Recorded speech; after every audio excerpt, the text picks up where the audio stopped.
మీలో ఎంతమందికి ఈ టెంపుల్ గురించి తెలుసు? ఇక్కడ 6 మంత్స్ బిలో బేబీస్‌ని ఎవరినైనా తీసుకొస్తే సాక్షాత్తు ఆ శివపార్వతుల ఒడిలో కూర్చోబెట్టి పూజ చేస్తారు.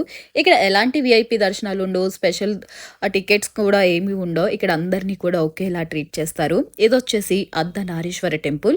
మనకి కొండాపూర్‌లో ఇదైతే ఉంటుంది. ప్రతి ఒక్కరు ఒక్కసారన్నా తమ లైఫ్‌లో విజిట్ చేయాల్సిన టెంపుల్. చాలా బావుంటుంది. ఇక్కడ కోరిక ఏదైనా కోరుకుని ముడుపు కడితే కంపల్సరీ జరుగుద్దని చెప్పేసి ఇక్కడ భక్తులైతే నమ్ముతారు. ఇంకా టెంపుల్ అయితే చాలా ప్లెజెంట్‌గా ఉంది. టెంపుల్ చుట్టూ ఇక్కడ చూడండి. ఆమె పట్టు, అతను విడుపు. ఇక్కడేమో చూడండి అతను మాట, ఆమె అర్థం. అంటే చాలా క్లియర్‌గా ఎక్స్‌ప్లెయిన్ చేస్తున్నారు గదా! వాళ్ళిద్దరి మధ్య ఉన్న బంధం. ఇక్కడ నాకు బా నచ్చింది. అతను పుట్టుక లేనివాడు, ఆమె ప్రతి పుట్టుకకు అర్థం. అంటే ఆ కొటేషన్స్ ఎంత బాగా రాసారంటే గుడి చుట్టూ వాళ్ళ అమ్మవారు, శివయ్య మధ్య ఉన్న రిలేషన్‌ని మనకి ఎక్స్‌ప్లెయిన్ చేస్తూ అవన్నీ రాసారు. సో, ఈ టెంపుల్‌ని ప్రతి ఒక్కరు మీరైతే మీ విష్ లిస్ట్‌లో పెట్టుకోండి. కంపల్సరీ మీకు టైం ఉన్నప్పుడు విజిట్ చేయండి. ఫెస్టివల్స్ టైంలోని మండే టైంలో అవాయిడ్ చేయండి. చాలా క్రౌడ్ ఉంటుంది. రిమైనింగ్ డేస్‌లో అయితే చాలా ప్లెజెంట్‌గా ఉంటుంది. దర్శనం కూడా చాలా జరుగుతుంది.